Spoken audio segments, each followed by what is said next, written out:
Walt Rush is a self-taught jeweler with over 40 years of experience. He believes being self-taught allows him the ability to create wearable works of art because he has no constraints.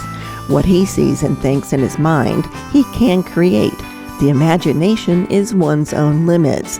Walt doesn't really like to make a piece of jewelry with straight lines or jewelry that you can pick up at most jewelry stores. This is just not creative enough for him. Walt's inspirations come from having a bird's eye view of the ocean and beaches along Highway 1 in California. He creates his jewelry to look as if an ocean wave has just caressed a pearl on the beach and it is frozen in time in a wave. Or perhaps he will take a blue sapphire, like the color of the ocean, that appears to be caught in a piece of driftwood on the beach. Or maybe even an abalone shell and create it out of silver or gold, adding a diamond, pearl, or some other semi-precious stone, which appears to be lodged in the shell to show off its natural beauty, as Mother Earth intended it to be. To obtain the organic natural effects of the movement of the surf and waves, Walt will cast molten gold or silver in water. To obtain the look of driftwood, he can cast molten gold or silver in straw. Then he adds the jewels in an area to have it appear as if it has been lodged there by nature as it rolls around in the surf on the beach. I've been an artist for 40 years. I had a store in Ohio for 30 years. Then I moved out here in 2002, and I've been doing shows here on the coast and some of the city shows as far as art shows. The shells or the sea life, I take molds of real shells or like the abalone. Like the abalone and the seahorse and pieces like that, and then I will make it in gold or silver and I'll add stones to it. Pieces like these over here on the end, the last three, I actually cast in straw, gives me a driftwood look, and then I add stones to them.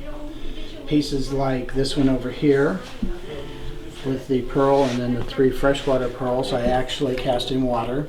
Gives me a liquid freeform organic shape. You cast it in water? Mm-hmm. And the same with this one here with the amethyst.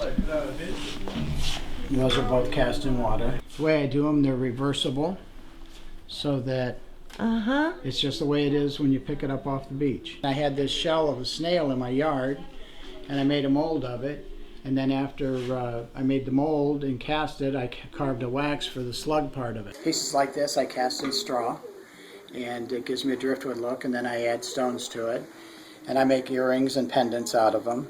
Here's another one that has a peach moonstone. Oh, that is beautiful. Then I have a small malachite bracelet here.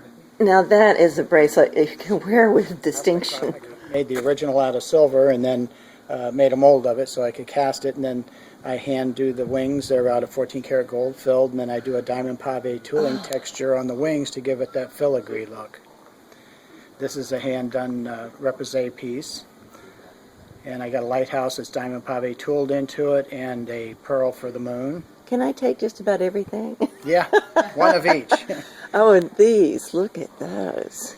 These are all diamond, hand fabricated, diamond pave tooled on the tops. All the tentacles move on them. Hummingbird, it's a pin or a pendant, just like the dragonfly is a pin or a pendant. And then all the jewelry in here has a diamond pave tooling texture I've done on it. These are matchstick earrings here. This is a bracelet with a druzy in it, titanium druzy. Titanium druzy, what's that? It's the color of it. Actually, druzys are a clear, I believe, a clear quartz, and through a heating process and titanium gases, it creates that color. I do a hammered look, and I also do, here's more shells that I've made molds of over here. Just for an example, is reversible. You can wear it this way with the diamond pave tooling on the edge and a cubic zirconium, or you can wear it, let's say, for daytime use like that. Lovely. And the sparkly side would be the nighttime. You're very creative. Thank you. And then you have some items down here. These are belt buckles, and I used a shell, a shell to make a mold. The seahorse is made from a mold of an actual seahorse, and then I cast it in gold or silver. And then this is a new collection here that I'm doing. of sea urchin designs. I use the texture off a sea urchin. And this is a belt buckle. And then I have a bracelet. And it all has the texture of the sea urchin. And then I add stones to some of them, like this piece here. I've never seen anything like these designs. They're so unique, so beautiful.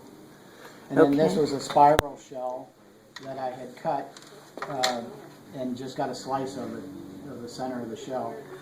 And what do you usually use as tools of the trade to make these items? I have buffing machines and grinders and engravers and all kinds of tools. I have some in the back I could show you. Okay, love to see them. Okay.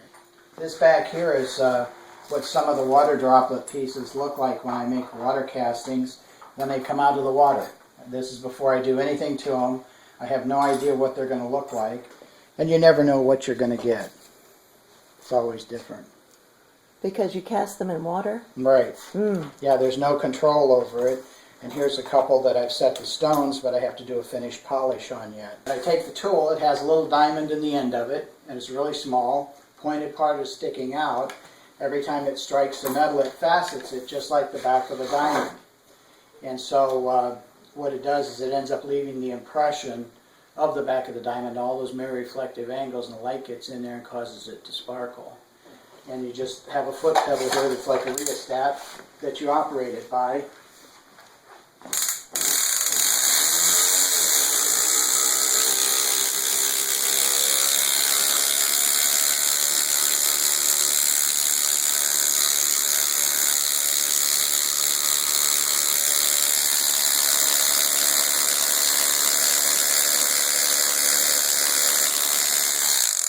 And then there's the sparkle finish on there. I have a punch that I use to punch out the different shapes or sizes of discs. And then once I have the disc punched out, then I can use a forming block like this, tapping block they call it, and rounded pieces to create the half-round shapes. Here are some of the quail earrings that I use the saw for to cut out.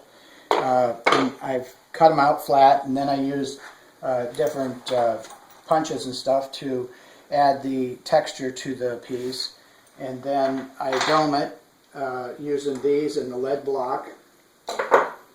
I'll dome it to create it so it has some dimension to it so it's not flat.